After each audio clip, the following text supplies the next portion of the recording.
Hello viewers, আসসালামু আলাইকুম। আজ একটু শর্টকাট করে রান্না করতে চেয়েছিলাম আলু ভর্তা আর ডিম ভুনা, কিন্তু বাসার সবাই এ খাবারের মেনু শুনে বেশ আপত্তি জানালো।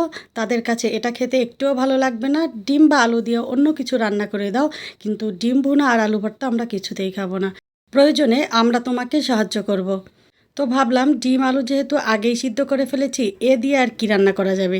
ডিম আলুর ঘাঁটি ছাড়া তো আমার আর কিছুই মাথায় আসছে না। যাই হোক, আমি ডিম আলুর ঘাঁটিটা একটু স্পেশালভাবে রান্না করলাম এবং এর সাথে এমন একটা মশলা অ্যাড করলাম যেটার কারণে এই ডিম আলুর ঘাঁটিটা একদম অন্যরকম হয়েছিল খেতে। এরকম করে আমি আর কখনোই ডিম আলুর ঘাঁটি রান্না করিনি।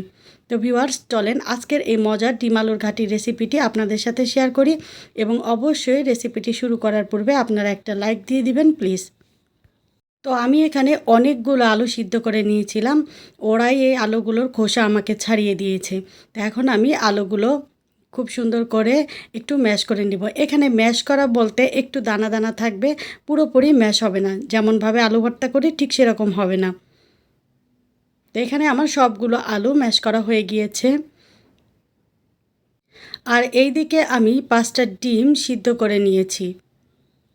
ডিমগুলোর খোসা বাবা ছেলে মিলে ছাড়িয়েছে। দেখেন কিভাবে খোসা ছাড়িয়েছে, মনে হচ্ছে যেন এগুলোর উপর দিয়ে বুলডোজার চলে গিয়েছে। যাই হোক, খোসা যেহেতু তারা ছাড়িয়ে দিয়েছে, এভাবেই করে রান্না করব। তো এখন আমি চলে যাচ্ছি মূল পর্বে। চুলায় একটা পাত্রে আমি দিয়ে দিলাম পরিমাণ মতো সাদা তেল। তেলটা যখন হালকা গরম হয়ে যাবে তখন আমি এখানে দিয়ে দিচ্ছি খুব সামান্য হলুদের গুঁড়া, আর দিচ্ছি অল্প লবণ। এখন এই তেলের মধ্যে আমি দিয়ে দিব সিদ্ধ করে রাখা ডিম। এখানে কিন্তু তেলটা হালকা গরম আছে। এরকম করে যদি ডিম ভাজা হয় তাহলে কিন্তু ডিমটা ফেটে আসার সম্ভাবনা একেবারেই থাকে না। তা এখন আমি ডিমগুলোকে খুব সুন্দর একটা কালার করে ভেজে নিব। চুলার আঁচটাকে অবশ্যই মিডিয়াম আঁচে রেখেছি। তো এখানে আমার ডিমগুলো খুব সুন্দর করে ভাজা হয়ে গিয়েছে। এখন আমি ডিমগুলো তুলে নিচ্ছি। তুলে নেওয়ার পরে কড়াইতে যে তেলটা আছে সেই তেলের মধ্যে দিয়ে দিচ্ছি 4টা পেঁয়াজ কুচি। পেঁয়াজটা আমি বাদামি কালার করে ভেজে নিব। এতে করে আলু ঘাটির কালারটা দেখতে বেশ সুন্দর হবে। তো এখানে আমার পেঁয়াজটা বাদামি কালার করে ভাজা হয়ে গিয়েছে। এখন আমি এখানে দিয়ে দিচ্ছি বড় সাইজের পাকা 2টা টমেটো। টমেটোটা কুচি করে নিয়েছি, আর দিয়ে দিচ্ছি খুব সামান্য পানি, যাতে পরবর্তীতে যে গুঁড়া মশলাটা ব্যবহার করব সেগুলো পুড়ে না যায়। তো এখন এখানে দিয়ে দিচ্ছি উঁচু করে 1 চা চামচ লাল মরিচের গুঁড়ো। আজকের আলু ঘাটিটা আমি একটু ঝাল ঝাল করে তৈরি করব, যাতে খেতে বেশ ভালো লাগে। দিয়ে দিচ্ছি সমান 1 চা চামচ হলুদের গুঁড়ো, 1 চা চামচ ধনিয়ার গুঁড়ো, 1 চা চামচ জিরার গুঁড়ো, এবং দিচ্ছি স্বাদ মতো লবণ। আর এখানে দিয়ে দিচ্ছি 1 চা চামচ রসুন বাটা এবং 1 চা চামচ আদা বাটা। এখন মশলাটা আমি কষিয়ে নিব বেশ খানিকক্ষণ। একদম মশলা থেকে পানিটা সম্পূর্ণ টেনে যাওয়া পর্যন্ত মশলাটা আমি কষিয়ে নিব। আর কষানোর এই সময়টাতে আমি ঢাকনা ব্যবহার করব, তাহলে খুব দ্রুত টমেটোটা গলে যাবে। আর টমেটো গলিয়ে যদি আলু ঘাটি রান্না করা হয় তাহলে এটা খেতে কিন্তু বেশ ভালো লাগে, আর কালারটাও অনেক সুন্দর হয়। তো এখানে আমার টমেটোগুলো খুব ভালোভাবে সিদ্ধ হয়ে গিয়েছে। এখন আমি ঢাকনাটা খুলে মশলাটাকে খুব ভালোভাবে কষিয়ে নিব। তো দেখেন আমার মশলাটা কিন্তু খুব ভালোভাবে কষানো হয়ে গিয়েছে, তেল মশলা পুরোপুরি আলাদা হয়ে গিয়েছে। এখন আমি এখানে দিয়ে দিচ্ছি আগে থেকে ভেজে রাখা ডিম। ডিম দিয়ে তারপরে একটুখানি মশলার সাথে মিশিয়ে নিব।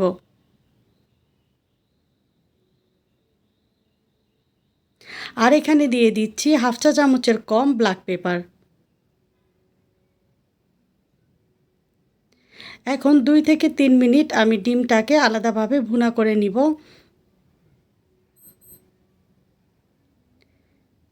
ডিম ভুনা করা হয়ে গেলে এখন আমি এখানে দিয়ে দিচ্ছি আগে থেকে ম্যাশ করে রাখা আলু।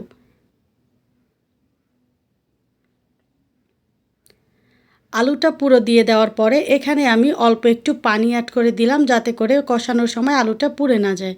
এখন আমি আলু, ডিম এবং মশলা খুব ভালোভাবে কষিয়ে নিব 3 থেকে 4 মিনিট।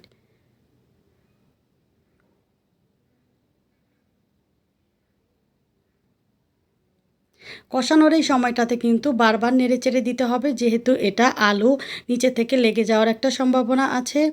তো দেখেন এখানে কিন্তু আমার আলুটা খুব ভালোভাবে কষানো হয়ে গিয়েছে।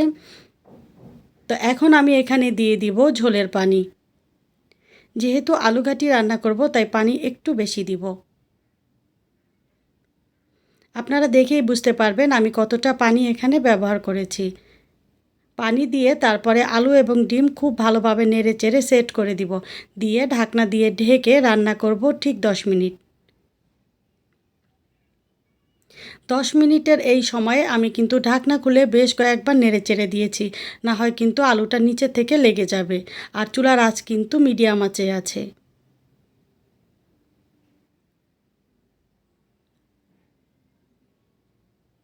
তো দেখেন ঠিক 10 মিনিট পরে এখানে কিন্তু আমার আলু ঘাটি প্রায় 80% রান্না করা হয়ে গিয়েছে। এখন আমি এখানে দিয়ে দিচ্ছি হাফ চা চামচের একটু বেশি পাঁচফোড়নের গুঁড়া। এই পাঁচফোড়নের গুঁড়াটা ব্যবহার করার ফলে কিন্তু আলু ঘাটিটার স্বাদ একদম চেঞ্জ হয়ে গিয়েছে। এটা খেতে এত বেশি ভালো লাগছিল এবং এর ফ্লেভারটা এত ভালো ছিল যে কি বলবো। আপনারা যদি এভাবে আলু ঘাটি রান্না করে না খেয়ে থাকেন, অবশ্যই পাঁচফোড়ন দিয়ে একবার রান্না করে খাবেন। আর এখানে আমি আলাদাভাবে 3টা শুকনো মরিচ ভেজে দিয়েছি, যেহেতু আলু ঘাটিটা আমি আজকে একটু ঝাল ঝাল করে খাবো, তাই আমি আলাদা করে শুকনো মরিচ দিয়েছি। আপনারা না চাইলে এটা নাও দিতে পারেন। তো দেখেন এখানে আমার রান্নাটা একদম কমপ্লিট। দেখতে কতটা লোভনীয় লাগছে, আর মাশাল্লাহ খেতেও ছিল একদম অসাধারণ। আর আলু ঘাটির ঘনত্বটা আপনারা দেখেই বুঝতে পারছেন। তো ভিউয়ার্স, আমার আজকের রেসিপিটি যদি আপনাদের কাছে ভালো লেগে থাকে তাহলে অবশ্যই লাইক, কমেন্ট এবং শেয়ার করে দিতে ভুলবেন না প্লিজ। আর যারা প্রথমবার আমার রেসিপিটি দেখছেন, চাইলে চ্যানেলটা সাবস্ক্রাইব করে পাশে থাকা বেল আইকনের অল অপশনটি সেট করে নিতে পারেন। এতে করে আপনারা আমার আপলোডকৃত সকল ভিডিও সাথে সাথে পেয়ে যাবেন। দেখা হবে পরবর্তী রেসিপিতে। আল্লাহ হাফেজ।